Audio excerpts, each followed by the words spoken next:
So next यहाँ हम लोग अब बात करते हैं ऑर्गेनिक केमिस्ट्री के बारे में। और ऑर्गेनिक केमिस्ट्री में अगर बात करें हम लोग यहाँ पर ही, तो क्लास 11th में कुछ टॉपिक डिस्कस हो चुका होता है और कुछ पार्ट क्लास 12th में होता है, ठीक है ना। तो कौन कौन सा पार्ट जो क्लास 11th में है और जो हम डिस्कस कर चुके हैं, पहले हम उसको जरा एक बार देख लेते हैं। जो टॉपिक्स है और जो रिविजन का जरूरत है वो भी हम लोग यहाँ पर देखना है। तो सबसे पहले हम यहाँ बात करते हैं आपका टॉपिक क्लास 11th का, दैट इज नोमेनक्लेचर। मतलब कौन सा कंपाउंड है उसको पहचानना अगर है आपको, तो नोमेनक्लेचर आपको जानना जरूरी है और ये इंपॉर्टेंट है, आपको इसको जानना ही है, ठीक है। फिर इसके बाद टॉपिक होता है आइसोमेरिज्म। आइसोमेरिज्म जो क्लास 11th में होता है, ये भी इंपॉर्टेंट है क्योंकि इसका यूज क्वेश्चन में मिलेगा आपको, ठीक है। तो दोनों ही इंपॉर्टेंट है। इसके अलावा जीओसी, जनरल ऑर्गेनिक केमिस्ट्री, इसमें अगर बात करें यहाँ हम लोग, तो डिस्कस हुआ है आप लोग का, this is electronic effect. Electronic effect हम डिस्कस कर चुके हैं। इसमें से अगर बात करें यहाँ हम लोग, तो पहला हो जाएगा inductive effect. Inductive effect second हो जाएगा hyper conjugation. Hyper conjugation third हो जाएगा रेजोनेंस। रेजोनेंस, ठीक है, बहुत ही इंपॉर्टेंट है इलेक्ट्रॉनिक इफेक्ट, ठीक है। इसके अलावा डिस्कस हुआ है एसिड के बारे में, डिफरेंट टाइप्स ऑफ एसिड, और साथ ही एसिड का स्ट्रेंथ वगैरह चेक करना आपको, कौन स्ट्रॉन्ग एसिड कौन वीक एसिड है, ठीक है ना। फिर बात होगा बेस के बारे में। इसके अलावा अगर बात करें हम नेक्स्ट वन, दैट इज यहाँ पे डिस्कस हुआ आपका सॉल्वेंट के बारे में, different types of solvent, polar solvent, non polar solvent, है ना। पोलर में फिर बताया गया polar protic solvent, polar aprotic solvent, ठीक है। फिर इसके अलावा यहाँ पर डिस्कस हुआ है आपका इंटरमीडिएट्स, मतलब जो रिएक्शन होगा तो कौन कौन सा बनेगा इंटरमीडिएट, कौन कौन बन सकता है, carbocation, carbon ion, free radical, है ना, कार्बीन, नाइट्रीन, बेंजाइन, ये सब सारा हो गया आपका इंटरमीडिएट जो रिएक्शन के बीच में बनेगा, रिएक्टेंट प्रोडक्ट के बीच में बनता है, ठीक है। इसके अलावा यहाँ पर बात करें next one, that is carbocation rearrangement. Carbocation rearrangement, किसी रिएक्शन में अगर बनेगा कार्बोकेटायन तो वो रीअरेंज होकर बनेगा मोर स्टेबल कार्बोकेटायन, ये भी डिस्कस होता है क्लास 11th में। तो ये सब टॉपिक आपके लिए इंपॉर्टेंट है, ये सबको आपको रिवाइज करना होगा, ठीक है। इसके अलावा अगर हम बात करें दैट इज हाइड्रोकार्बन, तो हाइड्रोकार्बन में आपको पढ़ना था अल्केन के बारे में, अल्कीन के बारे में, अल्काइन के बारे में, बेंजीन के बारे में, ठीक है ना।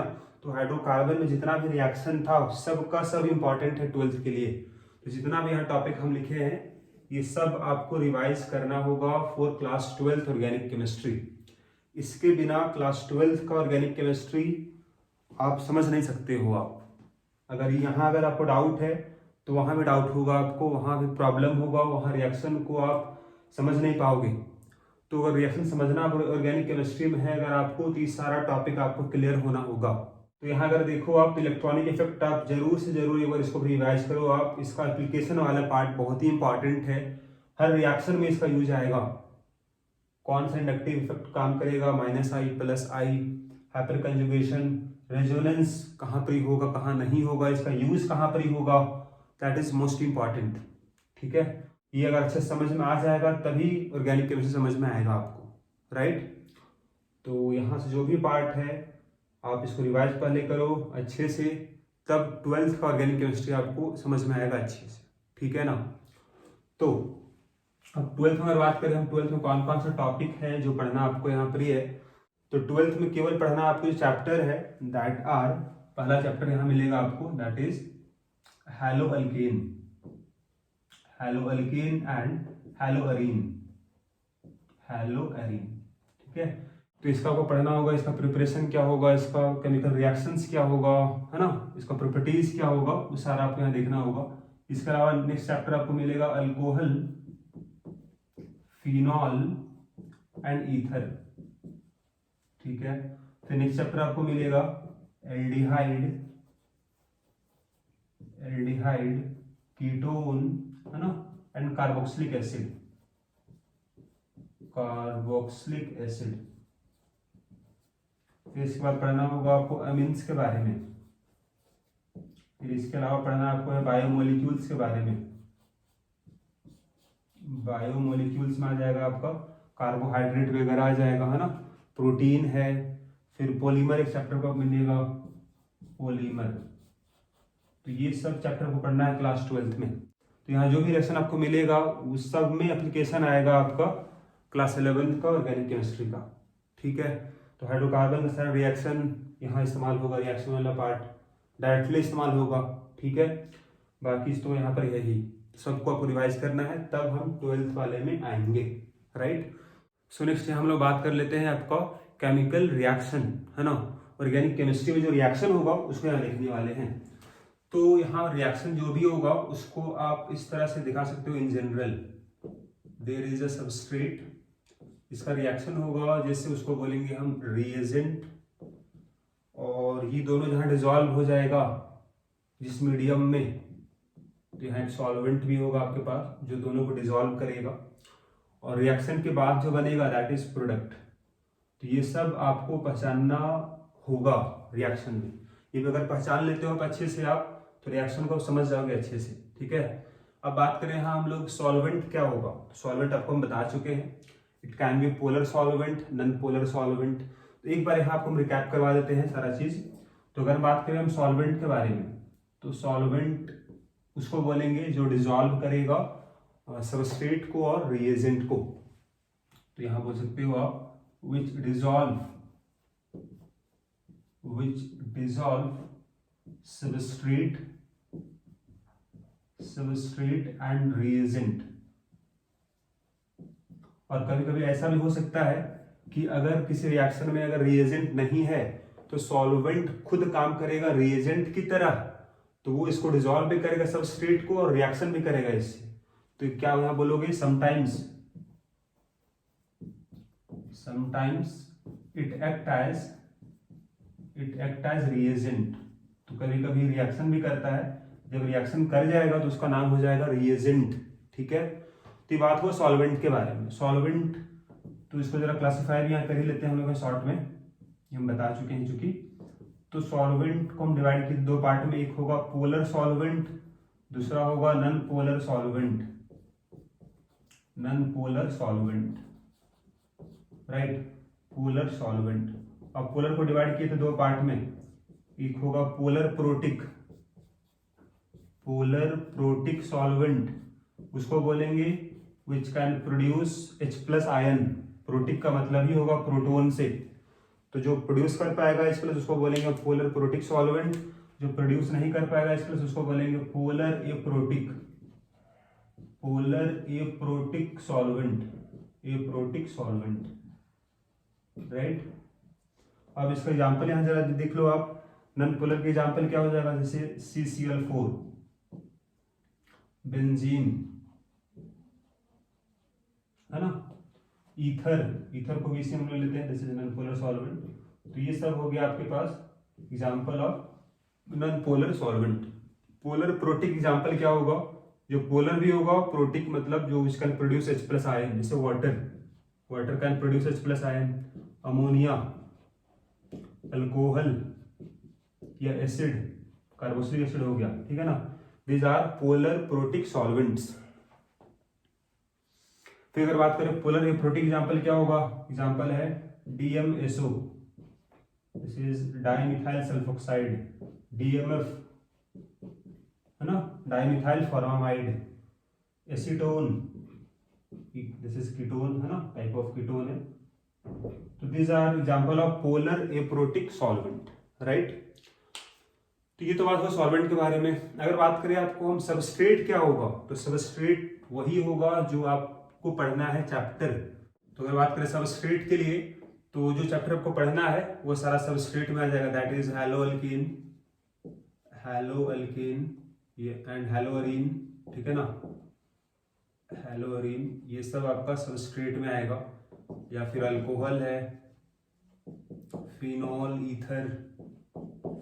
ईथर, ये सब सबस्ट्रेट में आएगा। इसके अलावा aldehyde ketone, carboxylic acid, amines, this all are substrate, right. तो ये सबका रिएक्शन होगा किसी रिएजेंट के साथ। अब रिएजेंट क्या होगा, तो रिएजेंट को हम डिवाइड करते हैं दो पार्ट में, ठीक है। एक हो जाएगा electrophile, this is electron deficient, इसमें इलेक्ट्रॉन का कमी होगा, इलेक्ट्रॉन डेफिशिएंट है, या इसको बोलो इलेक्ट्रॉन लविंग, जिसको इलेक्ट्रॉन का कमी होगा वही इलेक्ट्रॉन लविंग होगा। इलेक्ट्रोफाइल का मतलब क्या होगा, इलेक्ट्रॉन लविंग, है ना। एग्जाम्पल क्या होगा इसका, एग्जाम्पल हो जाएगा जिसमें पॉजिटिव चार्ज होगा, जैसे अगर बात करें यहाँ हम लोग H+, CH3+, these are examples of electrophiles, जिसमें पॉजिटिव चार्ज होगा, या फिर बोल सकते हो जिसमें आपका वैकेंट ऑर्बिटल होगा। जैसे अगर बात करें यहाँ हम लोग BH3, this is example of electrophile, इसमें वैकेंट ऑर्बिटल है, राइट। इसके अलावा बोल सकते हो जैसे SO3, ठीक है ना। So they have vacant orbital, तो they can act as electrophile, they can accept electron. तो इसका सेकंड पार्ट यहाँ बोल सकते हो आप, दैट इज न्यूक्लियोफाइल। न्यूक्लियोफाइल का मतलब बता चुके हैं आपको हम, दिस इज न्यूक्लियस लविंग, मतलब दे आर इलेक्ट्रॉन रिच, यहाँ इलेक्ट्रॉन इसमें ज्यादा होगा, ठीक है। तो आप बोल सकते हो एग्जाम्पल क्या होगा, नेगेटिवली चार्ज्ड आयंस, जैसे OH-, CH3-, ठीक है, या फिर जिसमें लोन पेयर होगा H2O, लोन पेयर डोनेट कर सकता है, NH3, these are examples of nucleophiles, ठीक है। तो ये दोनों बहुत ही इंपॉर्टेंट है पहचानना आपको, कौन इलेक्ट्रोफाइल है कौन न्यूक्लियोफाइल है, और हमेशा रिएक्शन होगा बिटवीन इलेक्ट्रोफाइल एंड न्यूक्लियोफाइल। ये इलेक्ट्रॉन डेफिशिएंट है, इलेक्ट्रॉन रिच है, तो हमेशा ये दोनों के बीच में रिएक्शन होगा। इसके अलावा एक थर्ड टाइप ऑफ आपका अगर बात करें रिएजेंट का, हम we can call it a free radical, जिसमें एक ऑड इलेक्ट्रॉन होगा, उसमें कोई चार्ज नहीं होता है, तो वो हमेशा रिएक्शन करेगा ऑड इलेक्ट्रॉन स्पीसीज से, that is they only react with free radical. तो अगर एक फ्री रेडिकल है तो वो हमेशा रिएक्शन करेगा दूसरे फ्री रेडिकल के साथ, लेकिन अगर कोई एक इलेक्ट्रोफाइल है तो रिएक्शन करेगा न्यूक्लियोफाइल के साथ, और अगर एक न्यूक्लियोफाइल है तो रिएक्शन करेगा इलेक्ट्रोफाइल के साथ, राइट। नाउ नेक्स्ट हम लोग देख लेते हैं आपका different types of organic reaction, मतलब जितना भी रिएक्शन होगा उसको हम क्लासीफाई कर सकते हैं, हम लोग हैं उसको डिवाइड कर सकते हैं रिएक्शंस को, उसको यहाँ देख लेते हैं, ठीक है। तो यहाँ नेक्स्ट बात होगा आपको organic reactions, types of organic reaction, organic reaction. तो इसको हम क्लासीफाई करते हैं, आपका पहला हो जाएगा सब्स्टिट्यूशन रिएक्शन, सब्स्टिट्यूशन रिएक्शन। क्या इसका मतलब होगा, इसका मतलब यहाँ कुछ इस तरह से होगा, जैसे मान लो अगर आप सपोज एक रिएक्टेंट इस तरह से है, सपोज रिएक्शन हुआ C के साथ और रिएक्शन के बाद कुछ ऐसा हो गया, मतलब यहाँ पे क्या हुआ कि B को सब्स्टिट्यूट किया C, B के जगह में आ गया C, तो this is example of substitution reaction, right. अब अगर यहाँ हम लोग बात करें इस वाले केस में, तो इस रिएक्शन में क्या होता है कि सिग्मा बॉन्ड एक ब्रेक होगा, एक नया सिग्मा बॉन्ड बन जाएगा, ठीक है। अब इसको हम क्लासीफाई कर सकते हैं डिपेंडिंग ऑन रिएजेंट। तो इसका पहला टाइप हो जाएगा nucleophilic substitution reaction, substitution reaction. इसका मतलब क्या होगा कि न्यूक्लियोफाइल का सब्स्टिट्यूशन होगा, ठीक है। दूसरा हो जाएगा आपका इलेक्ट्रोफिलिक सब्स्टिट्यूशन रिएक्शन, इसका मतलब एक इलेक्ट्रोफाइल का सब्स्टिट्यूशन होगा। थर्ड हो जाएगा आपका फ्री रेडिकल सब्स्टिट्यूशन रिएक्शन, मतलब यहां पर एक फ्री रेडिकल का सब्स्टिट्यूशन होगा, ठीक है। तो यही तीन के अकॉर्डिंग हम इसको क्लासीफाई करते हैं, nucleophilic substitution reaction, electrophilic substitution reaction, free radical substitution reaction, right. तो उसमें से अगर बात करें हम लोग, आपका पहला चैप्टर जो है 12th का हेलोअल्कीन हेलोअरीन, वहां आपको पढ़ना है इसके बारे में, न्यूक्लियोफिलिक सब्स्टिट्यूशन रिएक्शन के बारे में, ठीक है। तो वहां हम देखेंगे डिटेल में हम mechanism of nucleophilic substitution reaction. लेकिन अभी सब पहले हम डिवाइड कर लेते हैं सारे रिएक्शंस को। तो पहला हो गया आपका सब्स्टिट्यूशन रिएक्शन हो गया, सेकंड इसका हो जाएगा that is addition reaction.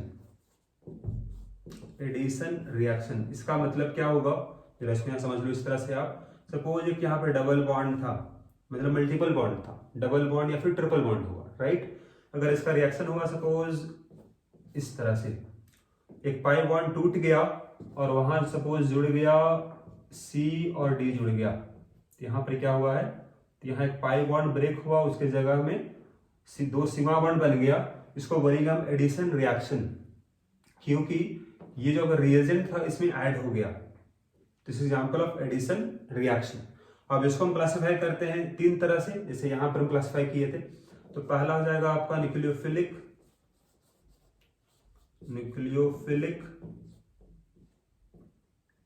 Addition reaction, मतलब यहाँ पर ही सबसे पहला एडिशन किसका होगा, न्यूक्लियोफाइल यहाँ पर ही रिएक्शन करेगा पहले, उसको बोलेंगे न्यूक्लियोफिलिक एडिशन रिएक्शन।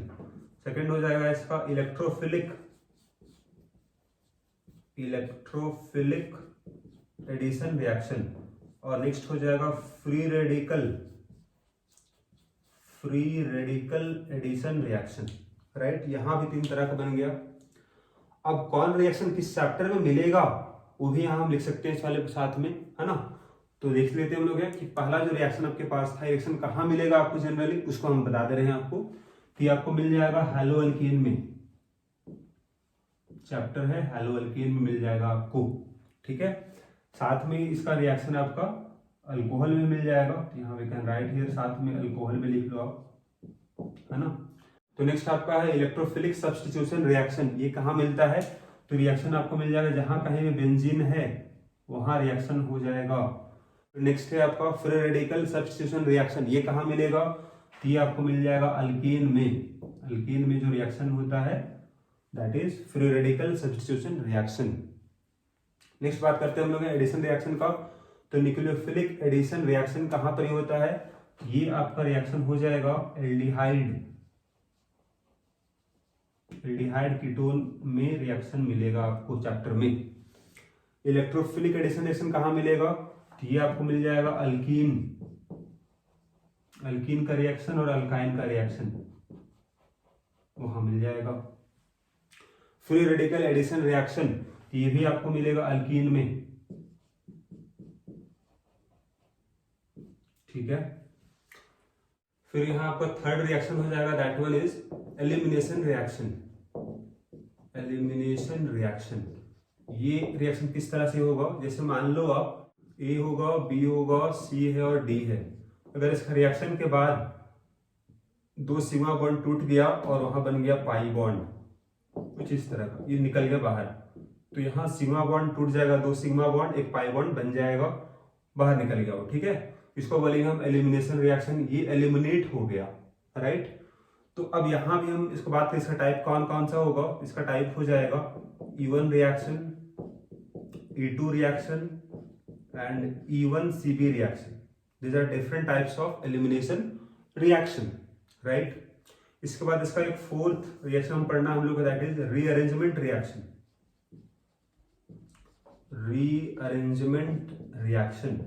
और यहाँ अगर हम बात करें कुछ इस तरह का हो, जैसे मान लो अगर पहले अरेंजमेंट ABC इस तरह के आपके पास सबस्ट्रेट था, रिएक्शन के बाद कुछ मान लो ऐसा हो गया, इसको बोलेंगे हम रीअरेंजमेंट रिएक्शन। ये आपस में रीअरेंज हो गया, पहले B बीच में था अब C बीच में आ गया है, तो ये आपस में रीअरेंज हो गया है। इसका मैक्सिमम रिएक्शन आपको मिलेगा एल्डिहाइड कीटोन वाले पार्ट में, है ना, aldehyde ketone carboxylic acid amines, तो वहां इस तरह रिएक्शन आपको मिलेगा, ठीक है। तो जहां मिलेगा वहां आपको याद दिलवा देंगे आपको हम कि कौन सा रीअरेंजमेंट रिएक्शन है, ठीक है।